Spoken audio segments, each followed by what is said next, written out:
Hi guys, may importante akong i-share sa inyo. Alam mo po kayo din, matagal na gumagamit ng cellphone at ito ang inyong nararanasan din. Siyempre, kapag matagal gamitin ng cellphone, anong nangyayari? Umiinit siya. Ganito ang gagawin natin kasi lalo na ngayon mainit ang panahon, talagang mabilis uminit ang ating cellphone. Ganito lang ang ating gagawin. Hala, go na tayo. Gawa na natin ang para. Ayan, punta lamang po tayo dito sa settings. Ayan, settings. Click natin yan na settings. Naku, ayan.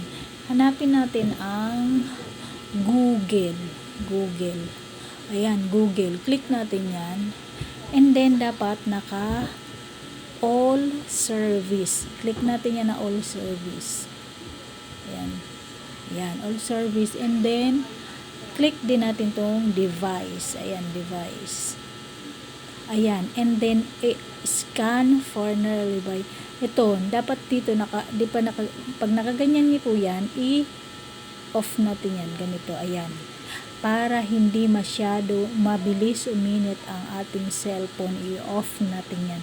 Ayan na, naka-off na po. Yun lang, mabilis lang gawin. Kaya ano pang hinintay nyo, gawin nyo na rin yan sa cellphone nyo para kahit matagal yung ginagamit ay hindi uminit. Bye bye.